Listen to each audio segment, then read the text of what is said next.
ব্রট to you by V-Guard, co-powered by Sensodyne ও ভিমল বলো কথা Keshari. Associate sponsor UltraTech cement. পুরুলিয়ার লোকসভা কেন্দ্রে হারের জন্য দোষারোপ এবং পাল্টা দোষারোপ শুরু তৃণমূলের অন্দরে। ঠিক এই কেন্দ্রে তৃণমূল কংগ্রেসের প্রার্থী শান্তিরাম মাহাতো বিজেপি প্রার্থী জ্যোতির্ময় সিং মাহাতোর কাছে 17,078 ভোটে পরাজিত হয়েছেন। হারের জন্য পুরুলিয়া পুর কর্তৃপক্ষকে দায়ী করেছেন তৃণমূল কর্মী এবং সংগঠনের নেতারা। তাদের মতে পুরুলিয়া পুরসভায় 23টি আসনের মধ্যে তৃণমূলের দখলে থাকা 17টি আসনে শোচনীয় ফল হয়েছে তৃণমূলের। ওই সব ওয়ার্ডের তৃণমূল কাউন্সিলরদের ভূমিকা নিয়ে প্রশ্ন তুলেছেন দলের নেতা এবং কর্মীরা। পুরপ্রধানের পদত্যাগ দাবি করেছেন দলের কর্মীরা। পুরপ্রধানের পাল্টা দাবি, হারের দায় নিয়ে কাউন্সিলর থেকে দলের সভাপতি সবাইকেই নিতে হবে এই দায়। যারা পুরুলিয়াতে সংগঠন করি, বিভিন্ন সংগঠনের দায়িত্বে আসি, আমরা সবাই দায়ী, আমাদের প্রত্যেকেরই দায়ভার নিতে হবে। কিন্তু বিশেষ করে দায়ভার নিতে হবে পুরুলিয়া পৌরসভা এবং পুরুলিয়ার বিভিন্ন ওয়ার্ডের কাউন্সিলর যারা আছে। কারণ আমরা সবাই জানি পুরুলিয়া শহরে পৌরসভাকে কেন্দ্র করে এবং কাউন্সিলরদের উপর ভরসা করে আমাদের দল পরিচালিত হয় এবং বিভিন্ন উন্নয়নের কাজকর্ম হয়। সুতরাং এর নৈতিক দায়ভার যেমন সংগঠনের প্রত্যেকটা নেতৃত্ব নেবে, পাশাপাশি পৌরসভা এবং কাউন্সিলরদেরকে বিশেষভাবে নিতে হবে। এবং শুধুমাত্র নৈতিক দায়ভার নয়, যদি নৈতিক দায়ভার নিতেই হয় তাহলে পদত্যাগের মাধ্যমে নৈতিক দায়ভার নিতে হবে। এবং বিশেষ করে পুরুলিয়া শহরের ক্ষেত্রে ফলটা আমাদের খুবই খারাপ হয়েছে। সেক্ষেত্রে কেন এতটা খারাপ হলো, কী কারণে হয়েছে, কোথায় ঘাটতি ছিল বা কোথায় সমস্যা ছিল, এবং সেক্ষেত্রে পুরসভা থেকে শুরু করে অন্যান্য প্রত্যেকটা বিষয়, সাংগঠনিক বিষয় কোথায় কী খামতি ছিল প্রত্যেকটা খতিয়ে দেখা হবে এবং দলের কাছে রিপোর্ট পাঠানো হবে।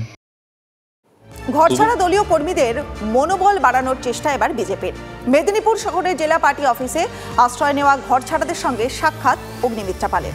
জেলার বেশ কিছু জায়গায় ভোট ফল প্রকাশের পর থেকেই দলীয় কর্মীদের উপর তৃণমূলের লোকজন অত্যাচার চালাচ্ছে বলে অভিযোগ বিজেপির। বিজেপির এই অভিযোগ মানতে নারাজ তৃণমূল। যারা অত্যাচারিত হয়েছে, মারধর হয়েছে এবং তারা ঘরছাড়া, 2021-এ ঠিক যে চিত্রটা দেখেছিলাম, মুখ্যমন্ত্রী মমতা বন্দ্যোপাধ্যায়ের নেতৃত্বে তৃণমূল কংগ্রেস যে ঔদ্ধত্য এবং যে নিম্নরুচির রাজনীতি তারা করে থাকে, যার পরিচয় তারা দিয়েছিল, যদিও বা মুখ্যমন্ত্রী সেই সময় বলেছিলেন কিচ্ছুটি হয়নি, ন্যাশনাল হিউম্যান রাইটস কমিশন এসে বলেছিল না হয়েছে, 10,000 মানুষ ঘরছাড়া, হাজার হাজার মহিলা শ্লীলতাহানি হয়েছে, ধর্ষণ হয়েছে, বাড়ি ভাঙচুর হয়েছে। ঠিক সেই একই জিনিস আমরা পরশুদিন দুপুর থেকে দেখতে পাচ্ছি এবং আজকে সেই কারণেই এখানে এসেছি। আমার কার্যকর্তার পাশে আমি আগেও ছিলাম, আজকেও আছি, আগামী দিনেও থাকবো। কোচবিহার কেন্দ্রে জগদীশচন্দ্র বসুনিয়ার কাছে এবার হেরেছেন। হারের পর মিডিয়ার ক্যামেরার ত্রিসীমানায় দেখা যায়নি নিশীথকে। মন্ত্রিত্ব গেছে, এবার কি রাজ্য পাঠক? কেন বলছি, কারণটা হলো ভেটাগুড়ি, নিশীথের খাস তালুক। নিশীথ হারতেই তার খাস তালুক কবজা করতে মাঠে নেমে পড়ল তৃণমূল। শাসক দলের দখলে চলে গেল কোচবিহারের ভেটাগুড়ির 2 নম্বর গ্রাম পঞ্চায়েত। নিশীথের হারে এভাবেই কি কোচবিহারের রাজনৈতিক সমীকরণ দ্রুত বদলে যাবে? ওদের নাকি হোম মিনিস্টার সকল,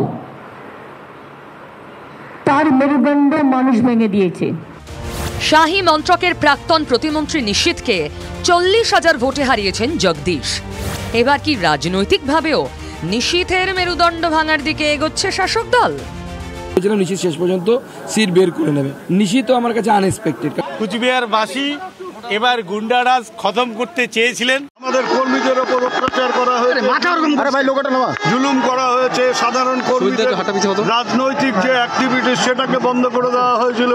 এই সব কিছুর বিরুদ্ধে এই অপেক্ষা করেছিল 4 জুনের জন্য।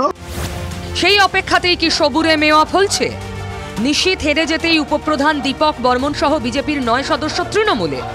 নিশীথের খাস তালুকে এই ফুল বদলে ভেটাগুড়ি 2 গ্রাম পঞ্চায়েত রাতারাতি তৃণমূলের দখলে। যাতে আমাদের তৃণমূল সরকারের সমস্ত পরিষেবা নিখুঁতভাবে মানুষের কাছে পৌঁছায়, সবাই মিলে আজকে সিদ্ধান্ত দলের প্রধান জয়েন করলো, বাকি পঞ্চায়েতরা জয়েন করেছে। আজকে আমরা বুঝতে পারলাম যে পৃথিবীতে থাকলে হয়তো দেশের উন্নয়ন হবে না, তাই আমরা তৃণমূল যোগদান করলাম, দেশের উন্নয়ন হবে। পঞ্চায়েত ভোট হয়েছে 23 মে মাসে। 1 বছর পর আজ হঠাৎ কেন মনে হলো বিজেপিতে থাকলে উন্নয়ন হবে না? শাসকের ভয়ে? 4 জুন ভোটের ফল বেরোতেই নিশীথের খাসতালুক ভ্যাটাগুড়ির 2টো গ্রাম পঞ্চায়েতে তালা ঝুলিয়ে দিয়েছিল তৃণমূল। সেই চাপেই কি সমীকরণ বদলে গেল? শুধু ভ্যাটাগুড়ি, মাথাভাঙা 2 ব্লকের পারডুবি গ্রাম পঞ্চায়েতও বিজেপির হাতছাড়া হলো। বিজেপির উপপ্রধান পূর্ণিমা মণ্ডল সহ আরো 2 জন পঞ্চায়েত সদস্য তৃণমূলে যোগ দিলেন। তাতেই পঞ্চায়েত বদলে গেল। বিজেপির 12, তৃণমূল 10 ছিল। 10 থেকে তৃণমূল হলো 13। আমাদেরকে কেউ প্রশিক্ষণ দেয় নাই, আমরা নিজের ইচ্ছায় আমরা যোগদান করলাম টিএমসি পার্টিতে। আমাদের মমতা ব্যানার্জি মুখ্যমন্ত্রী, তার কাজ কর্ম সব কিছু দেখে আমরা আজকে যোগদান করলাম। আর চিন্তা ভাবনা করলাম বলে আমরা যদি বিজেপি পার্টিতে থাকি আমাদের কিচ্ছু হবে না, আমরা কেউকে আমরা কোনো দিতে পারবো না। আমাদের যেটা কাজ সেটা হচ্ছে এলাকার উন্নয়ন, সেই উন্নয়নে যারা সামিল হতে চান, বিজেপির থেকে 2-4 ভোটে পঞ্চায়েতে জিতেছে, তারা যদি এসে যায় ভালো। সেখানে বোর্ডগুলো গঠন হচ্ছে, একের পর এক আমাদের তৃণমূল কংগ্রেসের পক্ষে আসছে, এখানে প্রধানগুলো পরিবর্তন হবে। দক্ষিণবঙ্গের মথুরাপুর কেন্দ্রীয় উলট পুরাণের এক ছবি। কৃষ্ণচন্দ্রপুর গ্রাম পঞ্চায়েতের 4 সদস্য তৃণমূলে যোগ দিলেন। গত পঞ্চায়েত নির্বাচনের পর এখানকারই বিরোধী প্রার্থীদের অপহরণ করার অভিযোগ উঠেছিল। এই দল বদলে হাতছাড়া হতে চলেছে বিজেপি ও সিপিএম এর জোটের পঞ্চায়েত। উন্নয়নের যোগ্যে সামিল হওয়ার জন্য তারা এসেছেন। মানুষ তাদের দোয়া করেছে, আশীর্বাদ করেছে, তাদের ভোটে জিতিয়েছে, তাদেরকে কাজ করতে হবে। কাজ যদি কেউ করতে পারে তার নাম তৃণমূল কংগ্রেস, তার নাম মমতা বন্দ্যোপাধ্যায়। তাই তারা উন্নয়নের যোগ্যে সামিল হয়েছে। 26-এর আগে এভাবেই কি শক্তি বাড়ানোর দিকে এগোচ্ছে শাসক দল? Bureau report, TV9 Bangla. দীর্ঘদিন ধরেই অগ্রদীপ স্বাস্থ্যকেন্দ্রের অবস্থা বেহাল। অমিল চিকিৎসক। অভিযোগ, স্বাস্থ্যকেন্দ্রে নিয়মিত চিকিৎসকরা থাকেন না, রোগীদের ওষুধ দেন ফার্মাসিস্ট। এমনকি বিকেলের পর বন্ধ থাকে স্বাস্থ্যকেন্দ্র। চিকিৎসার জন্য ছুটে যেতে হয় দাইহাট বা কাটোয়া হাসপাতালে। স্বাস্থ্যকেন্দ্রের হাল ফেরানোর প্রতিশ্রুতি দিয়েছিলেন বর্ধমান পূর্বে জয়ী তৃণমূল প্রার্থী শর্মিলা সরকার। আশায় দিন গুনছেন গ্রামবাসীরা।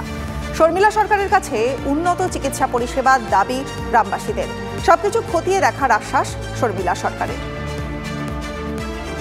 এখানে আগে ডাক্তার ছিল, খুব দেখাশোনা করতো, এখন কিন্তু সেটা করে না, এখন কিছুই হয় না। এবার যাতে পুনরায় তিনি করতে পারেন সেটাই আমরা চাই। এখানে যদি সবসময় কোনো একটা ডাক্তার বা নার্স থাকে তাহলে আমাদের সব মানুষেরই মানুষ যে পরিষেবাটা পাবে সেটা যেন সবসময় পায়। যেমন এখন ডেলিভারির ক্ষেত্রে ডেলিভারি হলে সেই ক্ষেত্রে আমাদের নপাড়ায় নিয়ে যেতে হচ্ছে আশা দিদিদের।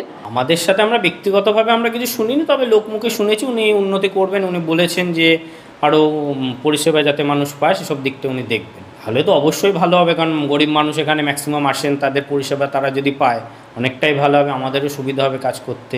এটা তো আমি সবার আগেই আমার প্রায়োরিটিতে ছিল, সুতরাং এটা দিয়ে আমি শুরু করবই বলতে পারেন।